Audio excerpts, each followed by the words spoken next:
Over the years, I've heard many tales of people's adventures on the Mojave Road. While I wasn't sure that I really understood what it was all about, I did understand a few key facts. First, it's over 120 miles end to end, not including any side excursions within the Mojave National Preserve, so I knew that we'd need to bring extra fuel. Second, I knew that even in winter, you don't mess around with the desert, so we planned to bring plenty of water, in fact, well over 20 gallons or about 80 liters.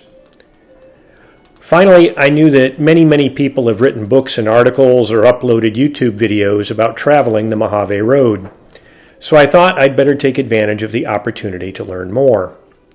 After reading about other people's journeys, I logged onto Gaia GPS through the web interface and downloaded the maps of the area, someone else's route, and a number of waypoints.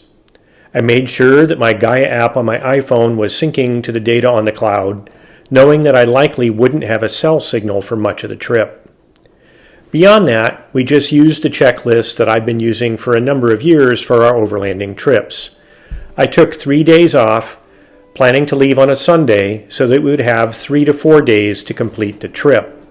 That may seem like a lot of time to go 120 miles or about 200 kilometers, but knowing that this would be on an off-road trail at probably a very slow pace, and because we didn't want to be rushed, I thought it was an appropriate amount of time. The last real decision was whether to take my 2008 Hummer H3 Alpha or Kathy's 2023 Jeep Wrangler Rubicon 4xe that we call Sparky. Both have about the same terrible fuel economy when pulling our M416 military surplus trailer, but Sparky had about 30,000 miles on the odometer at that time, and the Hummer just shy of 200,000 miles. Visualizing the vast empty spaces of the Mojave Desert, I quickly agreed with Kathy that we should take Sparky. All right, so for only the second time, we're taking out the full overlanding setup. It is, I think, January 5th, Feast of the Epiphany, and we're taking Sparky. We're going to try and do the Mojave Road. And we never ever do like name trails like that, but this one seems like it'll be fun. We're living in California. I thought, well, we really have to do the Mojave Road.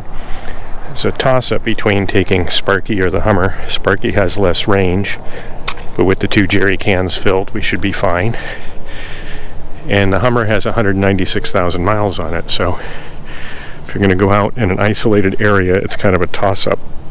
Would you rather have the slightly greater range of the Hummer and the various things I've upgraded over the years, or would you rather take Sparky, which has less than 30,000 miles, and have a little more confidence in the reliability? Also, I should a quick update on Sparky. Kathy did finally hear back from Jeep, and they do have the parts for the battery upgrade. So it's always comforting to think that your plug-in hybrid will not burst into flame randomly. So I think first week of February we'll be getting that recall work done, where to my knowledge they swap out the battery pack. Not sure if it's going to matter that it has the full skid plate. When dealer services Sparky, I always have to leave a note to remind them. Just a minor thing that Metal Cloak did with that is they use 2 different bolts. They use metric and SAE, and they look exactly the same. So I always try to leave a note to say, hey, if you have to drop the skid plate, please be careful which are which, so you don't tear up the threads. But that's about it. We're ready to head out here on a beautiful Sunday morning. Our route to and through the Mojave Road started here where we're currently staying in Ontario, California, this area here on the map. First is just to drive on interstate up I-15 through the Cajon Pass, up past Barstow. And this is the area where we pick up the trail. So from our starting point, the western entrance to the Mojave Road is essentially, call it a couple of hours, 90 minutes to 2 hours. So right here as we pick it up, it's very easy to find the exit, and I had done all this research in Gaia GPS. Now this track is a combination of my own track over the 3 days we drove, plus a track that I downloaded. So on Sunday we drove up, we entered the road, And we had a wonderful time exploring. We'd never been there before. And we weren't particularly pressed for time. Some of the major things you encounter fairly early on is crossing the Mojave River and seeing beautiful Afton Canyon. We had lunch at a Corps of Engineers, if memory serves, campground, and just sat under a beautiful picnic shelter. Got back on the road, drove through Afton Canyon, and we spent our first night out on the Mojave Road in a really beautiful dispersed camping site that we found both on iOverlander when I did have cell service. When I didn't have cell service, I had no access to iOverlander, but it was also marked on Gaia GPS. And so we ended that first day here in this very beautiful area. It's an actual old mining area. And you can see the Paymaster Mine Road is in the area. You can see we drove around a bit trying to find exactly what this location was on Gaia. Where we ultimately went was a little farther up the road from there, and I'll see if this picture will display for us. Just a fantastic photo looking out over the desert. So we were fairly elevated and in a fairly sheltered place. So that marked the end of our first day on the Mojave Road. And again, it was just an absolutely beautiful day of driving, beautiful campsite, and a fantastic first day of our adventure. So we woke up after day one on the trail to begin day two, and we really just kind of took our dear sweet time in camp. And that was one of my goals for driving the Mojave Road, was not to feel rushed, just to have plenty of time and take it easy and go explore a bit. Now, that morning I had hoped to travel a little farther down the road because that morning I had kind of climbed up to the top of one of these little hills in the area by our campsite, and I saw some sort of a marker or an obelisk, but I couldn't tell as I climbed back down, losing the perspective of the altitude up here. I couldn't see if it was right here, if it was right here. So discretion being the better part of valor, we just beat feet back to the main Mojave Road. Now, I should say in general, even with GPS, and GPS is notoriously unreliable in a lot of desert areas, it was good enough, but we were still constantly wandering off the trail and back onto it, particularly in the wash areas. In some places, there is one trail and only one trail, and you'll never have any doubts or questions whether you're on it. In other places, you'll see so many sets of tracks in kind of the wider wash areas, you'll start to worry whether you wandered off the trail. So for me, keeping a close watch on what my tires were about to hit, because there were boulders and sudden washouts and things like that throughout, but also keeping a close eye on the CarPlay display of this track with my own updated track against it really helped make the travel less stressful. I never was worried that I'd wander off into the desert and completely lose track of where I was. So then the second day, we kind of headed out without any, really obvious requirements of what we wanted to see or where we wanted to go. I had marked a few waypoints along the track, and you can kind of see where occasionally I took pictures. Usually I took pictures just if there was a question about an intersection, which way to go for my own reference or anyone else who wants to look at public Gaia information.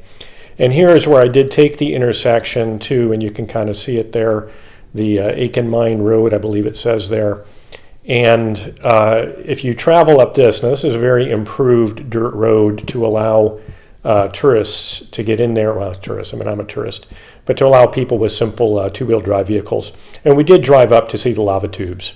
I usually avoid touristy stuff, but I got to say that was really cool. Very glad we made that side trek. So then we kept looking at each other in the map, deciding what do we want to do. Now the trail at times does get fairly technical and fairly challenging. And as we kept driving and driving, we had to ask ourselves on day two, were we willing to set up our camp at night? And we decided, it's not that big a deal. So we drove past two absolutely fantastic primitive campsites. I'm pretty sure it's these two right here. And they really did look great. But we looked at each other and thought, no, let's just go ahead and press on. And we ended up going to the Mid-Hills Campground, which is a maintained Mojave National Preserve campground. I highly recommend it. On January, whatever that was, 6th or 7th, there was nobody else there. Now here's the downside. There's a new policy. You can't just put cash in an envelope and take an unclaimed site. You have to reserve it online. Well, there's no cell signal anywhere near here. So unless you have Starlink, so we're still figuring out how we can mail them the money. Fortunately, we found a site that no one else wanted, and we went ahead and spent the night there. I also plugged Do the America the Beautiful Pass because I think it's $20 if you don't have it, $10 with it. So especially while we're living here in California, I use that thing absolutely constantly, well worth the money. Now here is a little bit on day 2, a little bit of a disappointment of how some of these things work out. So we thought, oh, hey, let's take one of these shortcuts, just, do something different. Well, you can't tell when you're looking at a Gaia map, at least not all the time, what you're going to see. So let's see again if this shows up. And yeah, there you go. There's the proverbial locked gate, private property, don't drive on my land. So fortunately, we didn't go too far out of our way. We kind of bounced off a couple of these. This is another picture of the same thing. It's another place where there's a gate, and it basically says, yeah, don't come here. So we figured that out, and we just drove back. I did take this little trek, which interestingly enough was quite beautiful and fairly challenging. And so that was basically the end of day 2 brought us to the Mid-Hills campground. Day 3, that was sort of how we got back on the trail. Leaving out one really interesting part, honestly, was that when we woke up on Mid-Hills campground, it was snowing. The wind was blowing. First I thought, oh, is that dust? No, it was quite cold. The wind was intense and it was snowing. No snow accumulated, but I took some video. I'll make a separate video with some of the details. That was one of our more unusual experiences. And I will admit, many have done it before me. About 2 a.m., waking up with the canvas flapping, wondering how much damage our campsite had sustained. We got up, went to the restroom, and just spent the night in the Jeep. Slept a few more hours in there.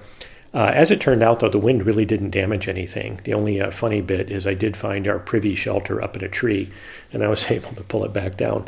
But pretty much everything else was undisturbed. It's just hard to sleep when the canvas of your rooftop tent is flapping. So then that was the beginning of day 3, and you can kind of see our route. Again, I'll give more detailed videos. The Mojave Road is just massively under-explained despite all my researches.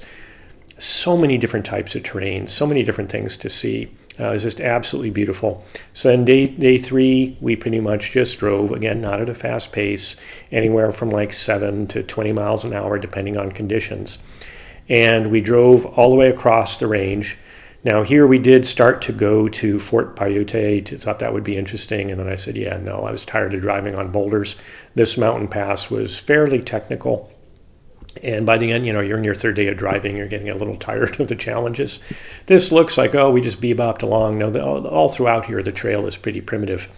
And then finally, we kind of navigated all of these options, doing someone else's research. According to their research, this really is the Mojave Road.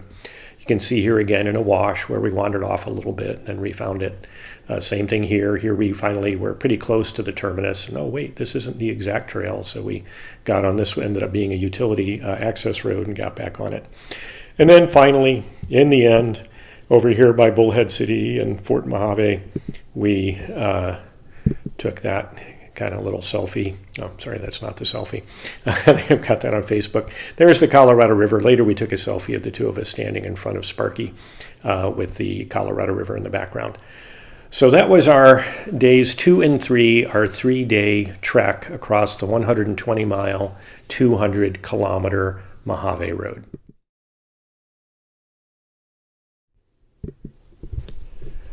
One observation I wanted to share is just how completely different the experience of driving the Mojave Road was from what I was anticipating.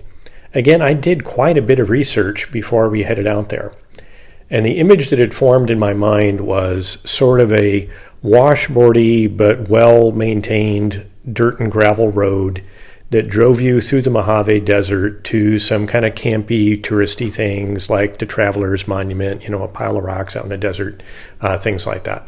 That's what I was expecting. And I expected to have the aggravation of having to avoid convoys of other drivers. Kathy and I did this ourselves, again with Sparky and our M416 trailer. So we're out there solo. That is not at all what we experienced. The Mojave Road, you will encounter pretty much every type of off-road terrain you've ever driven except mud holes, if you ever go mudding and driving in snow.